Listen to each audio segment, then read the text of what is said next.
ہمارے India Muslim personal board کے ساتھ ہم سب نئی قوت کے ساتھ نئے جذبات کے ساتھ پورے طرح ساتھ دیں گے. آل انڈیا مسلم پرسنل بورڈ کے ہر اعلان پر لبیک کہہ کر ہر وقت ہر جگہ حاضر رہیں گے. ہر طرح سے تعاون ہمارا پوری طرح جاری رہے گا. صدر محترم کے خواہش کے مطابق آپ کے پاس پرچیاں پہنچائی گئی ہیں. آپ اپنے یہاں ہر مہینے میں ایک مرتبہ اصلاح معاشرہ کے عنوان پر جلسہ عام اور ترہیم شریعت کے عنوان پر جلسہ رکھنے کے لیے اس سلسلے میں کون کون تیار ہیں اپنے مہینے کے نام کے ساتھ تاریخ کے ساتھ لکھ کر پیش فرمائیں. وہ ساری پرچیاں صدر محترم کی خدمت میں پہنچیں گی. صدر صاحب ہمارے ہر ضلع کے لیے انشاءاللہ وقت دیں گے. آل انڈیا مسلم پرسنل لا کے بیانات کریں انشاءاللہ اپنے اپنے مقامات کا. میں مولانا عمر عابدین صاحب سے مؤدبانہ درخواست کرتا ہوں کہ وہ مائک پر تشریف لائیں اپنے خصوصی خطاب سے نوازیں.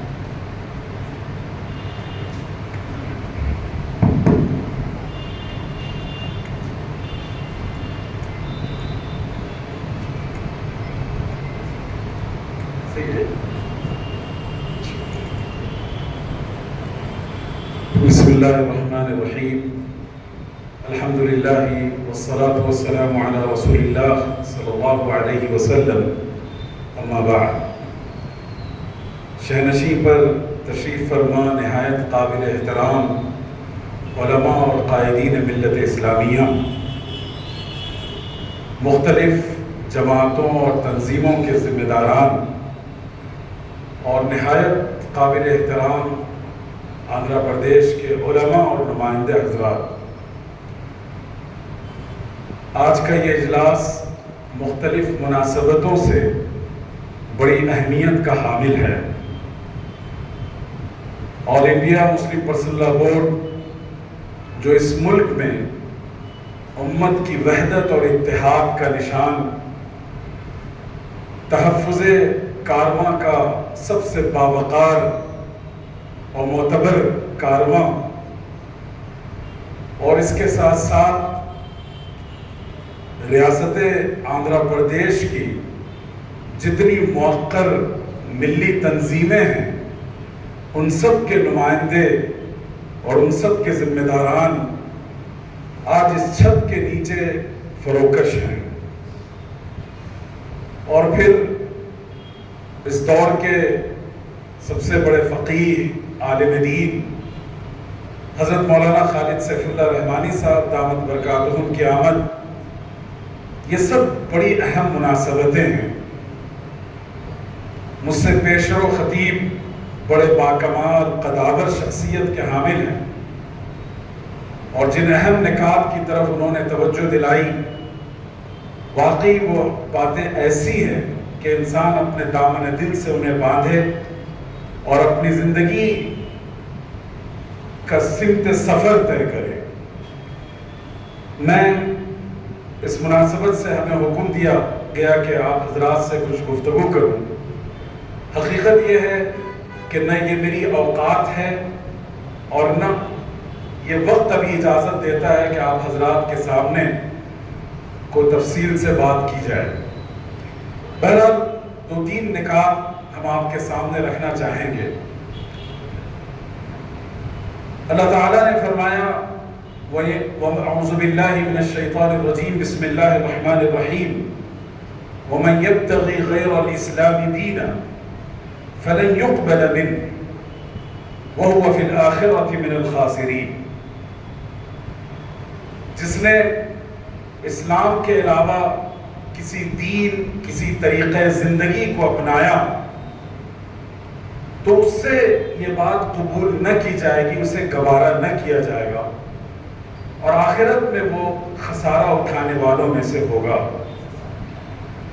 حاضرین گرامی، آج علماء کے سامنے، دینی قیادت کے سامنے جو سب سے بڑا چیلنج ہے وہ یہی چیلنج ہے. اس ملک میں نیشنلزم کے نام پر، ہندوتوا کے نام پر، اس ملک کی تہذیب و ثقافت کو زندہ کرنے کے نام پر مختلف اقلیتوں اور قوموں اور سماجوں پر ایک خاص تہذیب، ایک خاص عقیدہ ایک خاص بلیف سسٹم کو تھوپنے کی کوشش کی جا رہی ہے کہ جب تک آپ وندے ماترم نہ پڑھیں آپ اینٹی نیشنل کہلائیں گے، آپ سوریہ نمسکار نہ کریں تو ہندوستانی تہذیب سے بغاوت کرنے والے شمار کیے جائیں گے۔ گویا اس طریقے سے کفر و شرک کو مسلمانوں اور دوسری قوموں پر تھوپنے کی کوشش کی جا رہی ہے۔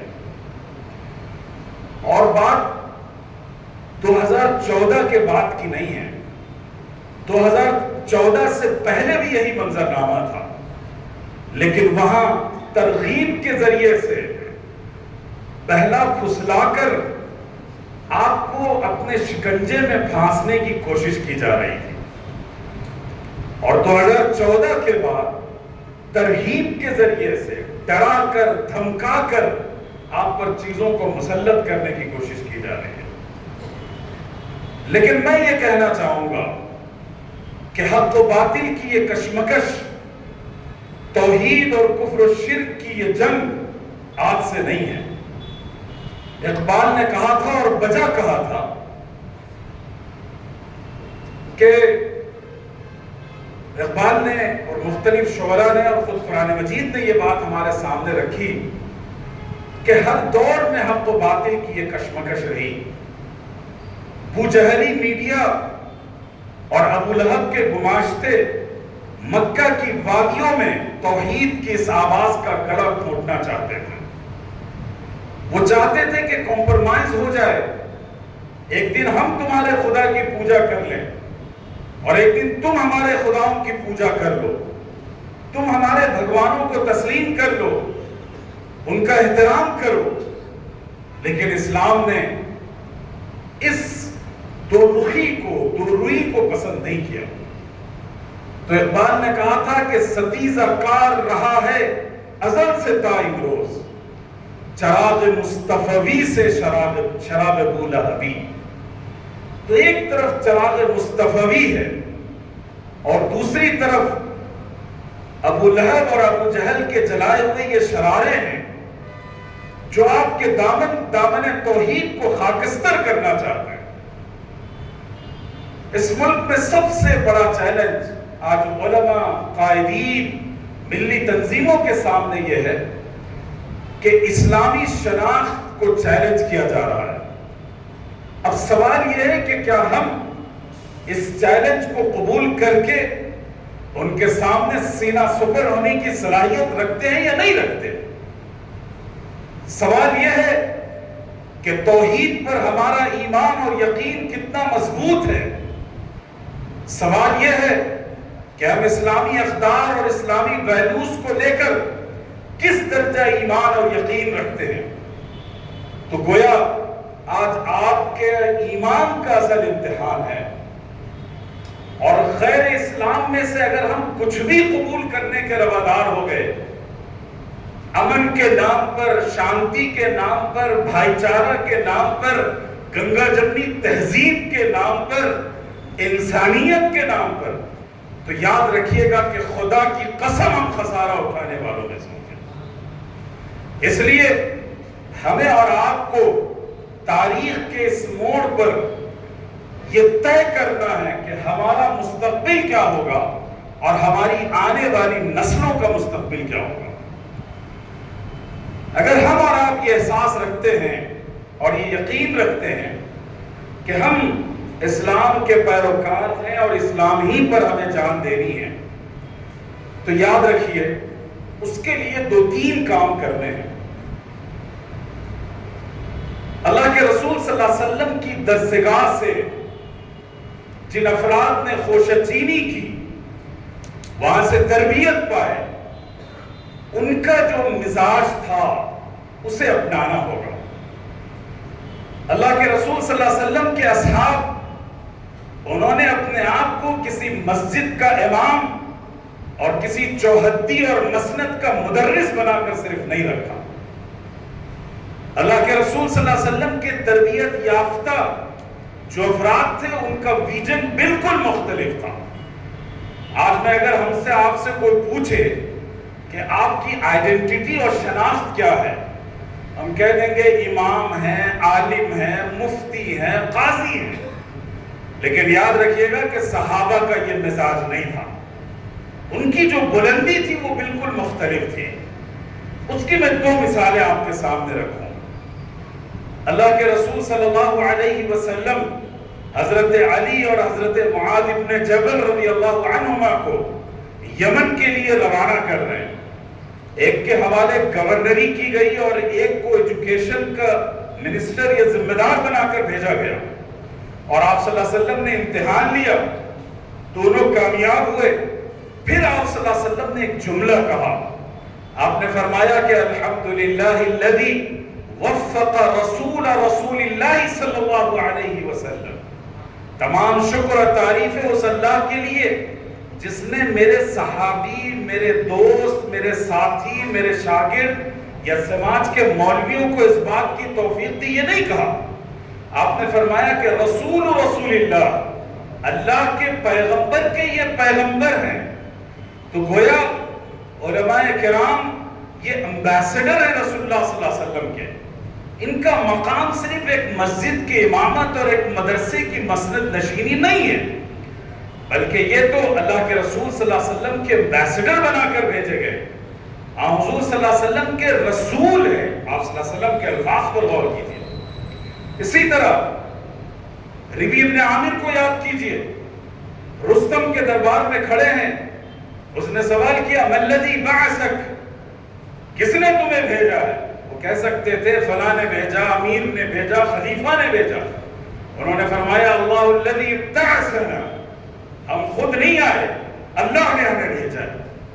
اور یہ چھوٹے موٹے مقصد کے لیے نہیں آئے، کسی کے دربار میں جا کر ناسیہ فرسائی کرنے کے لیے نہیں آئے، کسی کے سامنے قدم بوسی کے لیے حاضر نہیں ہوئے، تم سے کوئی ریلیف اور مدد مانگنے کے لیے نہیں آئے، بلکہ فرمایا کہ لنخرج العباد من عبادت العباد الى عبادت اللہ.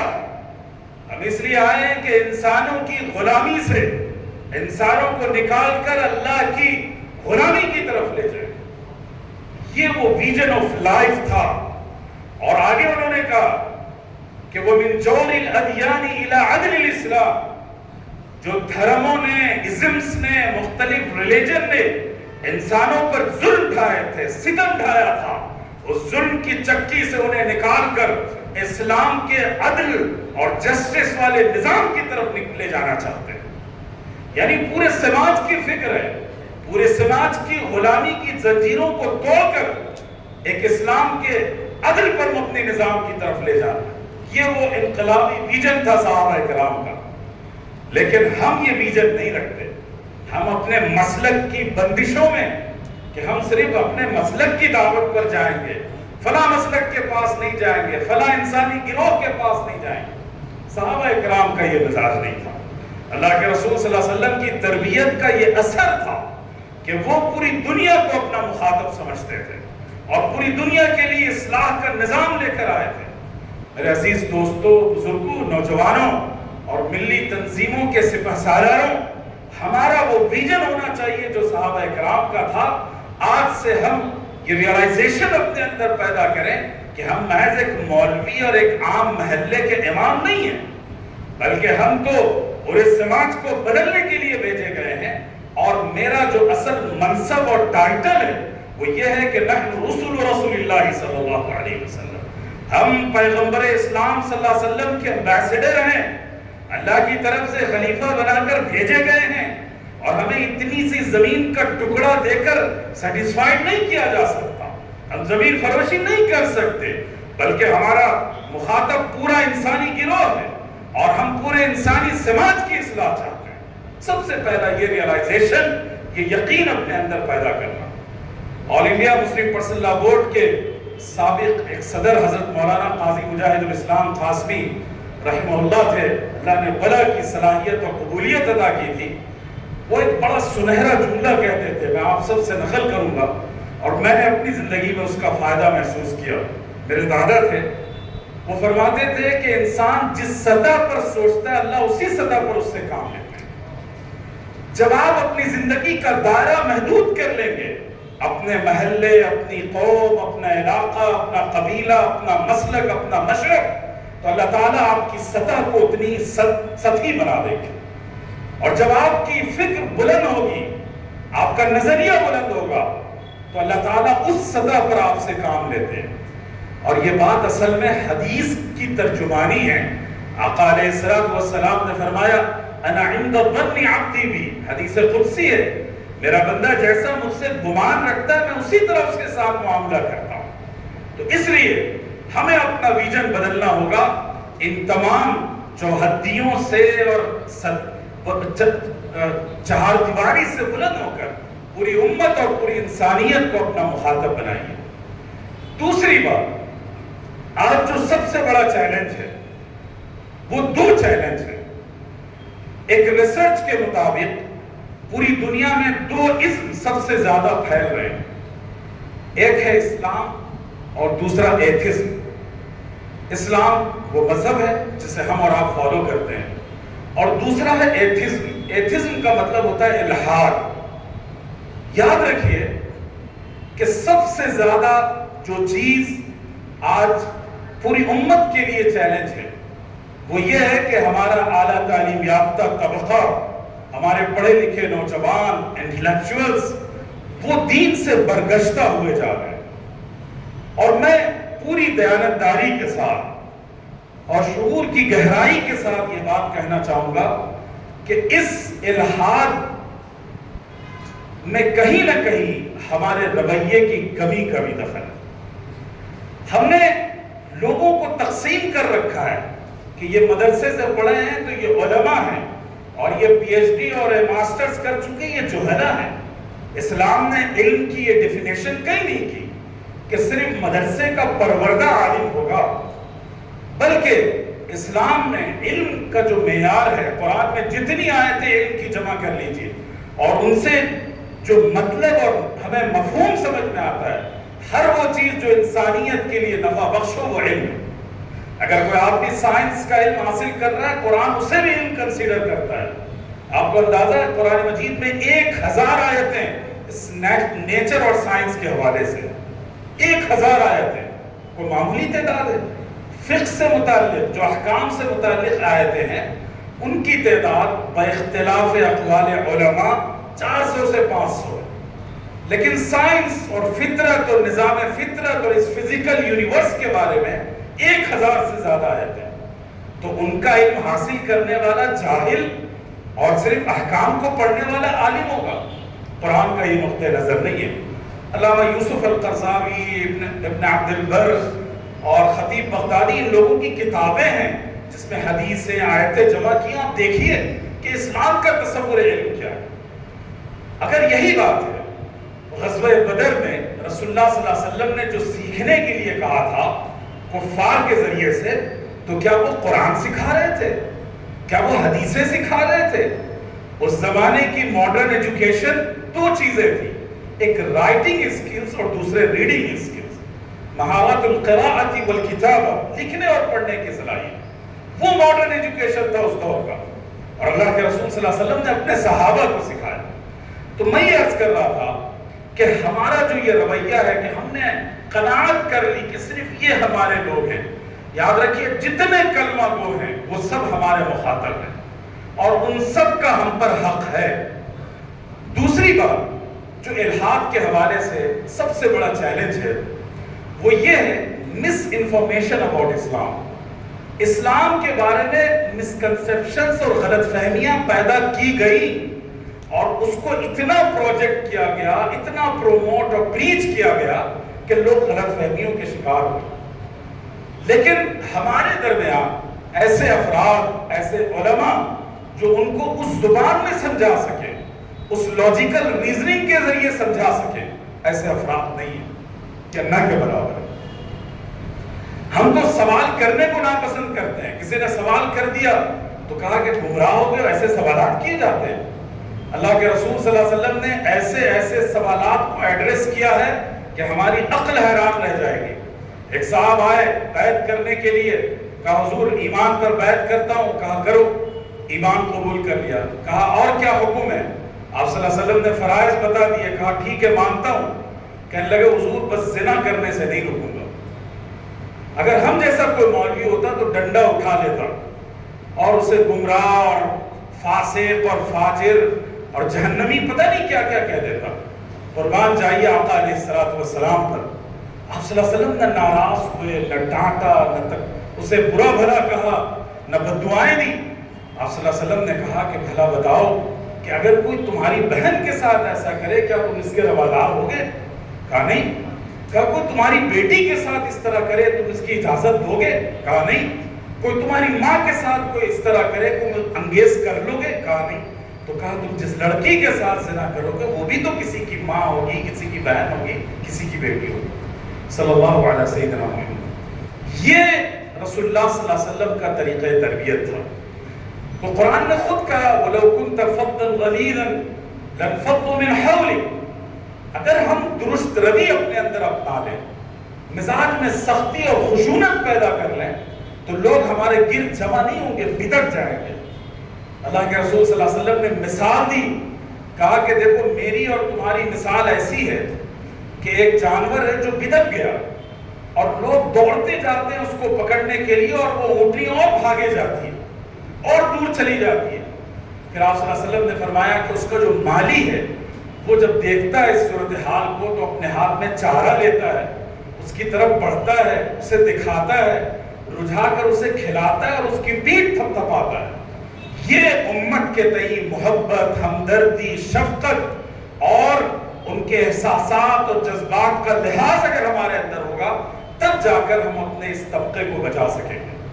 اور اگر ہم صرف فتوے کی زبان استعمال کرتے رہے کہ یہ جہنمی، یہ گمراہ، یہ اسلام سے خارج اور یہ فلاں، یاد رکھے گا کہ پھر ہم ان نوجوانوں کو، برگشتہ لوگوں کو سنبھال نہیں پائیں گے. عالم عرب کے بہت بڑے مفکر تھے حسن بنا شہید رحمہ اللہ، الاخوان المسلمون کے بانی.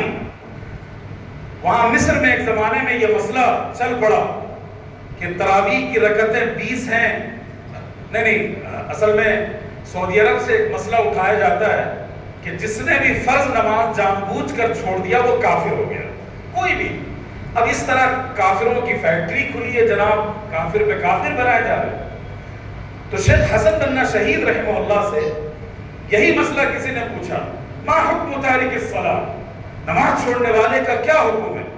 قربان جائیے انہوں نے کہا اس کا حکم یہ ہے کہ ان تدعوه الى الصلاۃ او تاخذه الى الصلاۃ. حکم یہ ہے کہ اسے مسجد لے جاؤ، فتوے نہ ڈالو اس کے خلاف. یہ داعیانہ مزاج امت کے اندر اور علماء کے اندر سے کھوتا جا رہا ہے. اور رسول اللہ صلی اللہ علیہ وسلم کا یہی مزاج تھا. آپ صلی اللہ علیہ وسلم ناکامی کے بجائے کامیابی کی آرزو کرتے تھے. آپ صلی اللہ علیہ وسلم بددعائیں دینے کے بجائے دعائیں دیا کرتے تھے. آپ صلی اللہ علیہ وسلم پوری شب سجدے میں اپنا سر رکھ کر کہتے تھے کہ اللہ میری امت کو نجات دے دے. یہ درد ان برگشتہ لوگوں کے لیے ہمارے اندر جب تک پیدا نہیں ہوگا الحاد کے اس طوفان کا مقابلہ نہیں کر سکتے. 2 چیزوں کی ضرورت ہے، ایک امت کے لیے یہ درد اور دوسری بات یہ صلاحیت کہ ہم ان کی اصلاح کر سکیں، ان کی زبان، ان کے لب و لہجے. اس کے لیے یہاں جو مختلف تنظیموں کے ذمہ دار اور اکابر علماء موجود ہیں میں ان سے گزارش کروں گا کہ باضابطہ کچھ ورکشاپس رکھے جائیں اور منتخب علماء کو ہر علاقے سے نمائندگی دے کر ان کو اس کی تربیت دی جائے کہ الحاد کیا ہے، ایتھزم کیا ہے. دیکھیے ایتھزم کی بنیادیں الگ نہیں ہیں. حضرت امام ابو حنیفہ کے دور سے آج تک اس کے معیارات وہی ہیں. آپ جانتے ہیں کہ امام ابو حنیفہ کا ایک مناظرہ ہوا تھا ملحدوں کے ساتھ اور امام صاحب کے ساتھ مناظرہ طے ہو گیا تھا، وقت طے ہو گیا. حضرت امام کافی تاخیر سے پہنچے. اس ملحد نے اسٹیج پر ناچنا شروع کیا اور کہا کہ دیکھو تمہارے امام ناکام رہے، ڈر اور خوف کے شکار ہوئے سو وہ نہ آئے. امام ابو حنیفہ تاخیر سے آئے اور انہوں نے کہا کہ ہاں بھائی کیوں تاخیر ہوئی؟ کہا کہ دریا کے اس پار سے آنا تھا، جب میں پہنچا تو کوئی کشتی نہ تھی. یکایک ہم نے دیکھا کہ ایک درخت کی ٹہنیاں اور شاخیں کٹی اور پھر وہ باہم خود سے مل گئی اور ایک کشتی نما چیز تیار ہو گئی. اب جب میں بیٹھا تو اس پر بادباں نہیں تھا، کشتی چلانے والا نہیں تھا، لیکن وہ خود دریا کے مخالف سمت میں چلتی آئی اور میں اس طرح آ گیا. اس نے مذاق اڑایا کہ ایسے کیسے ہو سکتا ہے کشتی خود سے بن جائے. سیدنا امام ابو حنیفہ نے کہا جب ایک کشتی نہیں بن سکتی تو یہ کائنات کیسے بن سکتی ہے؟ الحاد کی وہی بنیادیں جو امام ابو حنیفہ کے دور میں تھی. یہ واقعہ آپ سب کو یاد تھا لیکن میں نے کیوں آپ کو سنایا؟ ہم میں سے اکثر و بیشتر امام ابو حنیفہ کو فالو کرنے والے ہیں، لیکن ہم نے یہ سمجھ رکھا ہے کہ حنفیت صرف آمین بالسر اور ہاتھوں کو ناک پر باندھنے میں. یاد رکھیے گا کہ اگر آپ زور سے بھی آمین کہتے ہیں تو امام ابو حنیفہ کی مسلک شکنی نہیں ہوگی، لیکن امام ابو حنیفہ کے منہج میں اور ان کی زندگی کے مقصد میں الحاد کا مقابلہ کرنا تھا، اور امام ابو حنیفہ نے زندگی پر یہ کام کیا. آج کتنے ہم احناف میں سے ہیں جو الحاد کے اس طوفان کا مقابلہ کرنے کی صلاحیت و سکت رکھتے ہیں؟ اس لیے عزیز نوجوانوں اور بزرگ علماء کرام، آج ہمارا معاملہ ایمان رفع یدین اور 8 رکعت 20 رکعت کا نہیں ہے. ہم اپنے مسلک کو پوری دلیل کے ساتھ پیش کریں، اس سے کوئی منع نہیں کر سکتا. اور خانوادہ قاسمی کے چشم و چراغ اور حقیقی وارث حضرت مولانا سالم صاحب رحمہ اللہ کہہ گئے کہ مسلک ترجیح کے لیے ہے اور دین تبلیغ کے لیے.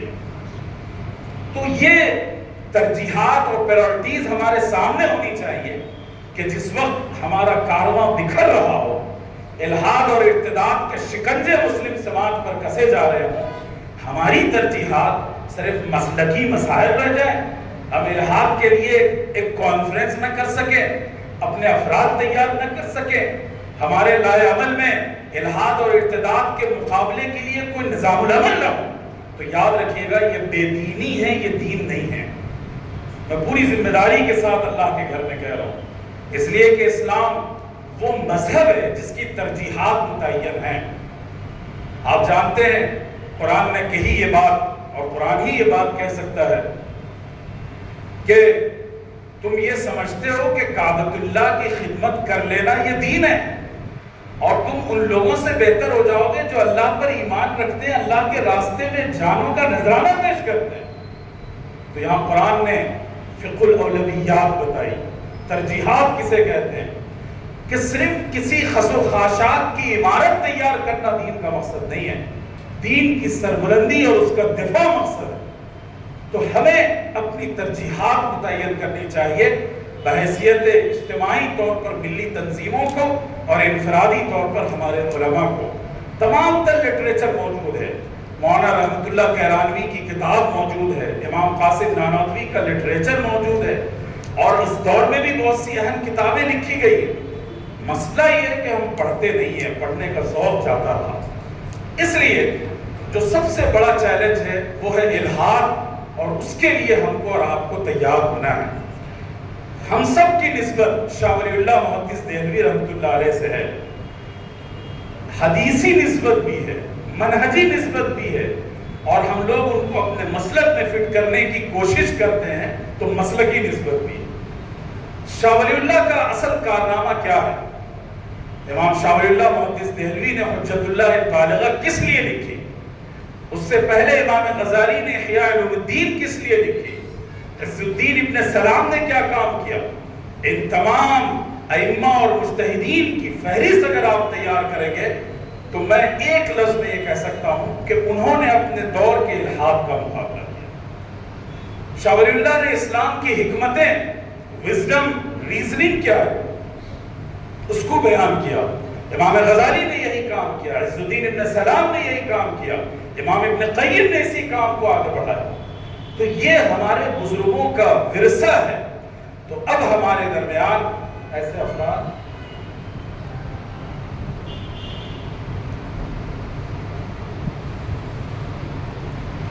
تو ان تمام علماء نے جو سب سے بنیادی کارنامہ انجام دیا وہ تھا الحاد کا مقابلہ، اپنے دور کا جو سب سے بڑا چیلنج تھا.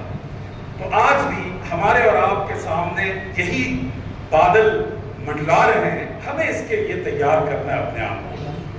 دوسری بات، جو مسلمان ہیں ان کو باشعور مسلمان بنانا ہے.